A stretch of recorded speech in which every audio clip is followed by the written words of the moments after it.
harto de clases, nunca di tantas clases. Yo creo que me gané el cielo. La verdad que hablar de esquina posterolateral es un problema grande porque es bastante complejo. Una cosa es leerlo, otra cosa es comprenderlo, otra cosa es operarlo. La verdad que es el soldadito difícil de la rodilla. Antes le quería hacer un recuerdo mío. Esto fue por lo cual yo me dediqué a rodillas hace mucho tiempo. Un amigo mío, el doctor Masuchelli, en ese momento tenía 10 años y tenía problemas de rodillas. Por eso es que yo me empecé a evaluar si el hecho de tener una lesión de la esquina posterolateral podía tratarlas sin cirugías. En ese momento, este niñito me enseñó que se pueden tratar las lesiones de la esquina posterolateral como las esquinas posteromedial. Esa cara me recuerda mucho a mi amigo Masuchelli, por eso quería recordarle ese momento. Él se dedicó en ese momento a ser corredor y lo quería recordar con mucho cariño. Adentrándonos un poco a la lesión del complejo posterolateral, le puedo decir que es un complejo anatómico constituido por estructuras, tanto estáticas como dinámicas, que coordinadamente, o sea que tienen que trabajar coordinadamente, van a controlar la estabilidad posterior-externa de la rodilla, evitando la inestabilidad en varos. Eso es importante que lo sepan, dado que hay muchísimos varos que nos vienen a la consulta, secuelas de una inestabilidad posterolateral. La verdad que es bastante complejo y para poder comprenderlo hay que saber mucho de su anatomía. Es una lesión bastante rara y en un 28% se da aislada, el resto se asocia a lesiones de ligamentos cruzados, o sea, lo que podemos llamar una lesión multiligamentaria o una luxación de rodilla. Lo importante es que si no tratamos quirúrgicamente una lesión de esta estructura, se va a generar una estabilidad permanente que va a generar una artrosis degenerativa del compartimento interno. Y si nosotros nos llega una rodilla con una ruptura del ligamento cruzado anterior, que es lo más común, pero traía previamente una inestabilidad posterolateral que nosotros no examinamos propiamente dicha, esa lesión del ligamento cruzado anterior o ligamento cruzado posterior va a pasar inadvertida y nos va a traer una falla en nuestra plástica. Imagínense cuántos cruzados anteriores y cruzados posteriores al año nosotros operamos, por lo tanto, recordar que hay que examinar siempre la esquina posterolateral para evitar caernos en el error de reconstruir un ligamento cruzado anterior o posterior solo y que falle debido a que se acompaña de una lesión posterolateral. Para mí es bastante difícil, y lo fue y lo sigue siendo, la esquina posterolateral o punto de ángulo, como recibe varios nombres, o esquina de la muerte. Pero para mí la mejor forma de explicarle a usted para que entiendan algo sencillo de todo lo complejo es saber lo importante de la anatomía, saber diagnosticar la lesión, clasificarla y cómo la solucionamos de manera sencilla. Entonces vamos a ver 4 puntos para hacer de lo complejo sencillo. El primer punto dijimos que era anatomía. En la anatomía me interesa 2 partes.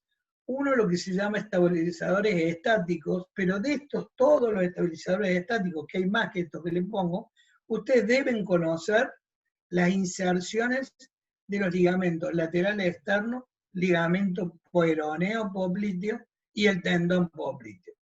¿Por qué les digo conocer sus inserciones?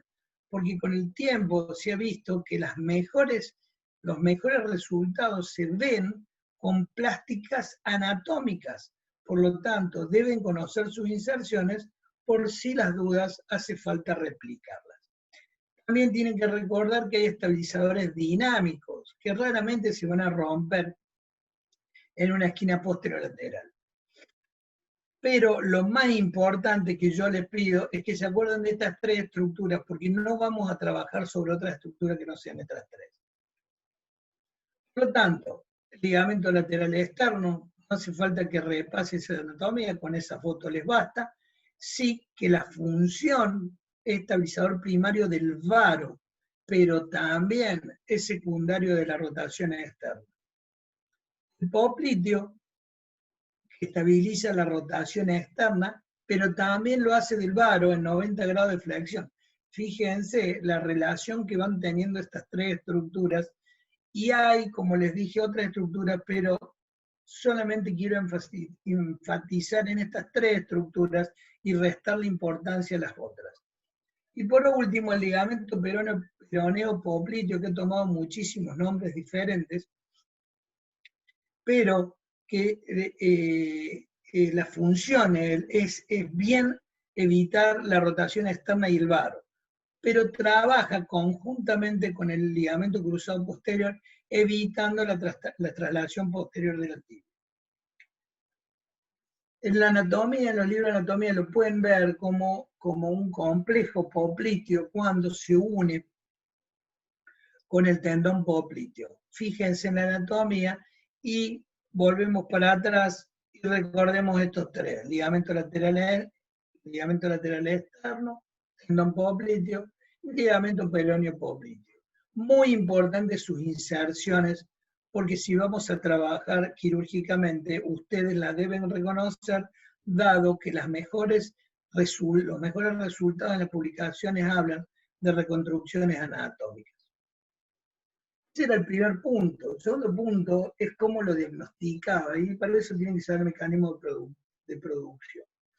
Generalmente es un traumatismo directo desde anteromedial o una hiperextensión forzada, una fuerza importante en varo.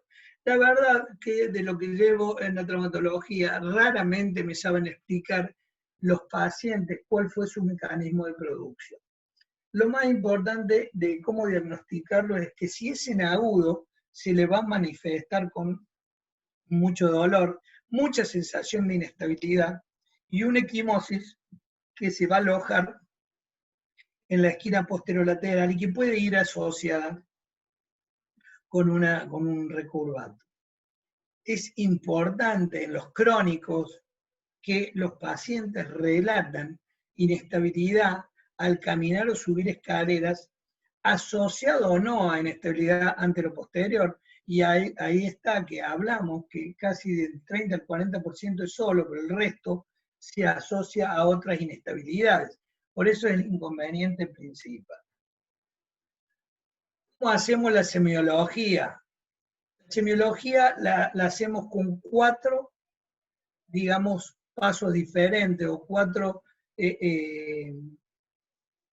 exámenes. Una es la prueba del estrés en varo, que lo hacen en paciente en supino, se puede hacer en extensión o en flexión de 30, y cuando vemos una apertura exagerada en flexión de 30 grados, estamos hablando de compromiso del ligamento lateral externo y complejo posterolateral. Acuérdense lo que les dije, dividir las estructuras. Una cosa es el ligamento lateral solo y otra cosa el complejo posterolateral. Ahora sí, la inestabilidad está en 0 grado de extensión, no habla solamente de lesión del ligamento lateral externo. Vamos al segundo punto, el dial test. También se hace en las dos posiciones, podemos hacerlo supino-prono, y evaluamos la inestabilidad rotacional externa. Acuérdense que los tres factores, los tres estructuras anatómicas que evaluamos, dan estabilidad rotacional, pero hay una sola que es la que más estabilidad rotacional da, que es el ligamento peroneo popliteo. El dial test lo hacemos en flexión de 30 grados, fuerza en rotación externa, y si hay un aumento, porque es comparativo, de más de 10 grados, vamos a ver que hay una lesión del complejo posterolateral. Cuando lo hacemos en flexión de 90, el dial test, si hay apertura de más de 10 grados de rotación externa, el ligamento cruzado, la lesión del complejo posterolateral se va a asociar a la ruptura del ligamento cruzado posterior. ¿Se entiende? En 30 grados, complejo posterolateral. En 90 grados, si hay apertura de más de 10 grados en rotación, hay un cruzado posterior roto. El pivot shift reverso es bastante complejo, pero nos va a dar lo opuesto a lo que nos da el pivot shift normal. O sea, vamos a tener reducción de la subluxación y en vez de ir de la extensión a la flexión, vamos a ir de la flexión a la extensión. Y el recurvato en una rotación externa se va a ver a simple vista, levantándola a la extremidad desde el hallux. ¿Estamos? Entonces, con esos 4 signos semiológicos nosotros encontramos que existe una inestabilidad posterolateral, prueba de Estrembaro, y el test, pivot shift reverso y recurvato. Así que lo que hacemos es tratar de diagnosticar, y una vez que hicimos la semiología nos vamos a las imágenes. Generalmente es importante, pero muy importante esta vez, no así con el ligamento cruzado anterior, pero sí en el complejo posterolateral, hacer radiografías con estrés en 20 grados.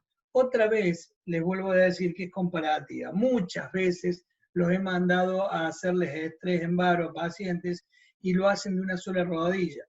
Y está mal. ¿Por qué?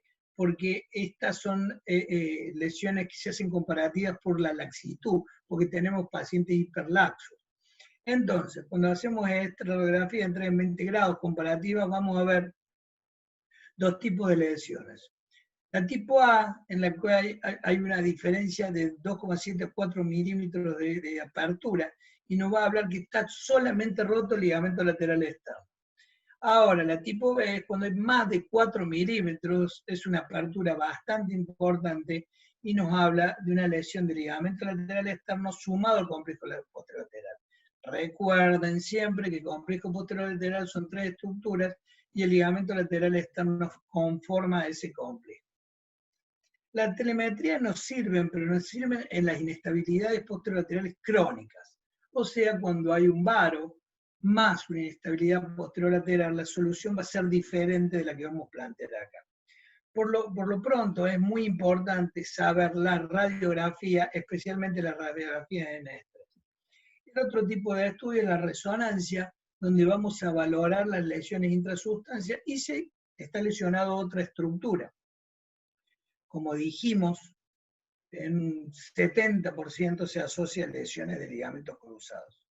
Así que es muy importante este tipo de estudio. Por lo tanto, ya sabemos en 5 minutos cuáles son las estructuras anatómicas que tenemos que darle importancia. Por otro lado, ya lo diagnosticamos semiológicamente y con estudios. Recordemos los 4 estudios, las 4 formas de estudiarla, que son la apertura en valgo, el dial test, el recurvatum, el pivot shift reverso. Lo llevamos a radiografía, pasamos por resonancia y ya tenemos un diagnóstico. Ahora lo tenemos que clasificar. Hay un montón de clasificaciones, hay muchísimas y la verdad uno no sabe cuál utilizar. Por eso pretendo darle la que a mí me parece más fácil. La clasificación de Fanelli evalúa 2 cosas, el varo y la rotación externa. Y si se ponen a pensar, ¿por qué me parece más fácil? Porque son las 2 funciones que ejerce la esquina posterolateral. Evitar el varo y evitar la rotación externa. Ojo, que acá no está evaluada la traslación posterior. Hablamos que estos complejos se pueden asociar a lesión de ligamento cruzado anterior o posterior, pero acá no vamos a hablar de traslación posterior, sino de varo y rotaciones externas, porque nos vamos a dedicar solamente a las lesiones puras del complejo posterolateral. Y vamos a dividirlo en 3, tipo A, tipo B y tipo C. Los tipo A tienen inestabilidad rotacional aislada. No hay inestabilidad en varo. Y la lesión es la lesión del complejo popliteo. Acuérdense cuál es el complejo popliteo. Lo que dijimos que es la unión de 2 estructuras, ¿no? El tendón popliteo y el ligamento peroneo popliteo. Las tipo B son inestabilidad rotacional externa más varo, pero el varo es leve. Ya dijimos que el varo lo podemos clasificar en la radiografía en 2, A o B. Esta sería una lesión B. hay un tope palpable. Nosotros hacemos una apertura en valgo y sentimos un tope palpable. Y la lesión generalmente en la resonancia o confirmada por la semiología es del complejo popliteo, pero hay una lesión parcial del ligamento lateral externo. Ahora, en las tipo C ya existe inestabilidad rotacional externa importante con inestabilidad en varo importante. En la radiografía con estrés vemos más de 6 o más de 4 milímetros. Y existe la lesión de todo el complejo posterior lateral externo y ahí se puede asociar a uno de los ligamentos cruzados anteriores. Yo creo que con esta clasificación les sirve a ustedes para pensar en la cabeza en posterolateral. Pero, también tenemos que conocer, a ver si está acá, no, también tienen que conocer otra clasificación que yo creo que se las puse, que no se las puse acá, que es la clasificación de Schenck. La clasificación de Schenck es cuando ustedes le asocian a los ligamentos cruzados y van a estar presentes la X. Bueno, hablamos de esta clasificación, siempre conocer la de Schenck por las dudas, pero esta es la que ustedes se van a guiar en el complejo posterolateral. Ahora vamos al tratamiento. Entonces, posibilidades terapéuticas. ¿Qué podemos hacer cuando tenemos una lesión de la esquina posterolateral? Ya dijimos qué estructuras se rompen, ya dijimos cómo lo diagnosticamos y ya dijimos cómo lo estudiamos y cómo lo clasificamos. Ahora veamos las posibilidades. La primera posibilidad es reparar. El paciente llega en agudo y uno tiende a reparar las estructuras. ¿Qué nos dice la bibliografía sobre eso? Que los resultados son bastante malos. O sea que cuando nosotros tendemos a reparar una lesión de la esquina posterior externa, si es aguda, tenemos una chance muy baja que ande bien. Muy baja, pero si es crónica, tenemos muchas chances que ande mal. La técnica de la aumentación sola, que es una técnica en la cual no se hace reconstrucción, sino se utiliza otra estructura para poder aumentar la estabilidad, nos dan los mismos resultados que la reparación. Ahora, los mejores resultados se van a ver con la reconstrucción, pero también ha habido resultados con reparaciones más aumentaciones. Las reparaciones, ¿qué quiere decir? Volver a colocar las estructuras o repararlas, más las aumentaciones en agudo, tienen un resultado, digamos, del 1 al 10 de 5. No es un excelente resultado, pero se ha visto que tienen mejores resultados que los que le hacen reparación sola o aumentación sola, siempre y cuando sean agudos. Si son crónicos, los resultados van a seguir siendo malos. En cambio, se ha visto excelentes resultados de las reconstrucciones anatómicas. Por eso, el éxito del trabajo del grupo de la Prade o Jorge Chala, que ustedes lo ven hablar mucho sobre esquinas posterolaterales, que se han dedicado a estudiar estas reconstrucciones anatómicas. Ahora vamos a ver cuál sería nuestra conducta en las lesiones tipo A. Vimos ya cuál era la clasificación. Si quieren, vuelvo. Lesiones tipo A, estabilidad rotacional aislada, no hay inestabilidad en varo y hay lesiones del complejo popliteo. Usted me va a preguntar, ¿y cuál es tipo A? Les aseguro que existen lesiones de inestabilidad rotacional y son pacientes con esta inestabilidad realmente difícil de diagnosticar. Pero que existen, yo los he tenido. ¿Qué técnica le hacemos a estos pacientes que siguen inestables? En el fémur hacemos un solo túnel en el sitio de inserción del tendón popliteo y en el peroné hacemos 2 túneles convergentes o uno con fijación de tornillo de interferencia. Usamos un injerto de más o menos 7 milímetros y la técnica, que es un poquito más compleja de lo que estamos hablando, ya es el pasaje de los 2 extremos del injerto de anterior a posterior en el peroné, luego pasan a profundo, suben como el ligamento lateral externo y se fijan. Más que leérsela, que me parece una pavada, es mostrar una foto. Esto es un tipo de técnica para reconstruir el complejo posterolateral. Si ustedes se ven, esta es la cirugía de Larson, que la hacía en un tiempo con un tornillo arriba y un tornillo abajo, y después la fue modificando, pero lo que intenta hacer Larsson acá es reconstruir el ligamento lateral externo y el complejo popliteo. Estas son algunas fotos que muestran que cómo se puede reconstruir este tipo de técnica Larsson mínimamente invasiva.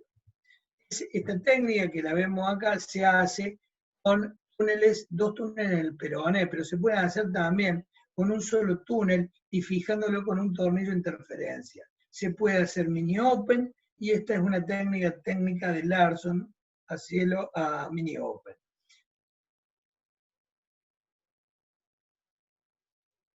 Las lesiones tipo B. Vamos a volver para que vean cuáles son las lesiones tipo B. Inestabilidad rotacional externa, inestabilidad en varo, pero existe un tope palpable. O sea que es una técnica cuando existe inestabilidad rotacional externa y varo. Pero el varo es leve. Yo les quiero decir que acá uno no puede hacer una diferencia muy grande. En estos casos es donde está indicada la técnica de Larsson modificada. ¿Qué diferencia tiene con la anterior? Acá en el fémur hacemos dos túneles en vez de uno. Y en el peroné hacemos uno, pero también podemos hacer dos. Pero olvídense de dos. Vamos a hacer la técnica de Larsson modificada con dos túneles en el fémur y un túnel en el peroné. Reproducimos la inserción del tendón popliteo y ligamento lateral externo, hacemos los túneles y el túnel en el peroné. Yo siempre comienzo desde abajo hacia arriba. Primero peroné, después fémur. La técnica se basa en el pasaje del injerto a través del túnel del peroné y dejamos los extremos del mismo largo y los fijamos con un tornillo de interferencia. Luego tenemos dos extremos. El extremo que sale a posterior va al túnel del tibial posterior y el que pasa por debajo. Y lo fijamos en 30 grados y rotación interna. El extremo que sale anterior es el que va a reconstruir el ligamento lateral externo y lo vamos a fijar en 60 grados de flexión y en varo. Esta es la técnica de Larsson modificada. Nosotros la hacemos bastante comúnmente. Es una de las técnicas que más usamos. No me parece la técnica más estable, sino que cuando nosotros tenemos un complejo posterolateral en el cual hay inestabilidad en varo y rotacional, es una técnica que hasta se puede hacer mínimamente invasiva y trae excelentes resultados. Ahora vamos a la tipo C. Acuérdense, simplifiquemos, sepamos que hay otras técnicas y otras clasificaciones. Pero acá en las tipo C hay mucha inestabilidad rotacional externa, y mucha inestabilidad en varo, y generalmente se asocia a lesiones de los otros cruzados. En este caso, no vamos a hacer la técnica de Larsson, ni tampoco vamos a hacer la técnica de Larsson modificada, sino que la única técnica que ha dado resultados dentro de todos satisfactorios es la técnica de Laprade. La técnica de Laprade, ustedes han visto hace poco que ahora hicimos una, se elabora con dos aloinjertos. Generalmente el doctor Robert Laprade habla de utilizar dos aloinjertos de Aquiles con hueso. En los cuanto los túneles en el fémur son similares porque hacen los dos mismos túneles que la Larsson modificada. En el peroné es el mismo túnel. Lo que pasa es que agrega un túnel, que es el túnel que va en la tibia y que va antero-posterior, y usamos una guía LSA para fijarnos bien dónde vamos a salir. Más o menos desde el tubérculo de Jardí hacia el surco popliteo posterior. En la técnica, una vez que tenemos los túneles hechos, vamos a tratar de fijar los túneles óseos, tanto del tendón popliteo como del ligamento lateral externo. Después vamos a dirigir los dos injertos hacia abajo y los vamos a pasar por debajo de lo que lo que es el tendón del bíceps. Y los vamos a fijar primero en el peroné, en más o menos 30 grados, reproduciendo el tendón popliteo. Luego vamos a fijar el remanente del túnel tibial posterior. Entonces, para resumirlo, fijamos el taco óseo en el túnel tibial posterior y dirigimos el remanente hacia el túnel tibial y lo pasamos y lo dejamos suelto. Y el otro, el que fijamos en el túnel del ligamento lateral externo, lo dirigimos al peroné. Lo pasamos de anterior a posterior, pero ahí lo fijamos. Lo fijamos en 60 grados, algunos hablan de 30, otros de 60, le damos mucho valor, lo fijamos con un tornillo interferencial y el remanente lo pasamos por el mismo lugar que pasamos el injerto que habíamos fijado en el tendón popliteo. Y se pasan los dos últimos y se fijan en la tibia en flexión de 30 grados más rotación interna. ¿Es sencillísimo o no? Es complejo, pero si ustedes van paso a paso, no es nada de otro mundo. Esta es la técnica, la APRADE, con los dos túneles a nivel del fémur, con su túnel a nivel de la tibia, con su túnel a nivel de peroné. Este es el pasaje del injerto. Yo creo que esta técnica es la técnica más estable que ha surgido en los últimos años y la verdad que no es tan compleja como otras técnicas.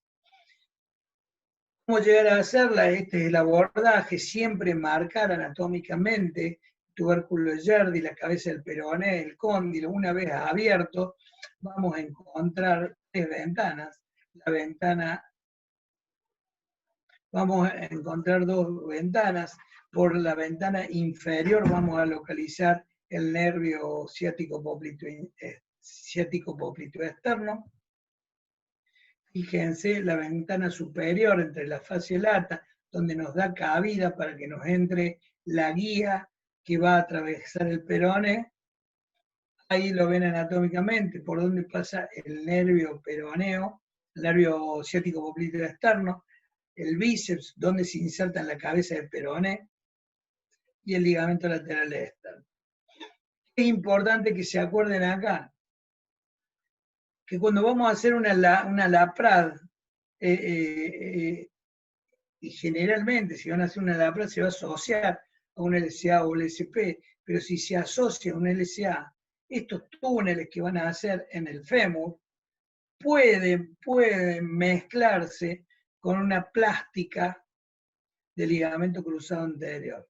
Por lo tanto, mi sugerencia es que hagan los túneles de esta manera, que el túnel en el plano axial lleve 30 grados, en el coronal 0, y en el plano axial el túnel del peroné, del tendón popliteo, tenga 30 grados y 30 grados. Por lo tanto, las clavijas no van a ser paralelas. Esto va a hacer que no confluyan en un túnel del ligamento cruzado anterior, pero a la misma vez les sugiero que si van a hacer una plástica combinada con ligamento cruzado anterior, no hagan plástica anatómica porque se van a confluir. Y por otro lado, si les toca hacerlo siempre, hagan el tiempo artroscópico primero, haciendo el túnel tibial y el túnel femoral del ligamento cruzado antes, hacen los túneles para ligamento, para complejo posterolateral, y por último fijan el ligamento cruzado anterior. Ok, ¿se entendió? Yo creo que es facilísimo, ¿no es cierto? Yo creo que han entendido todo, por lo tanto, yo voy a dejar de compartir pantalla para escucharlos, a no ser que la tengan clarísima. ¿Alguna pregunta?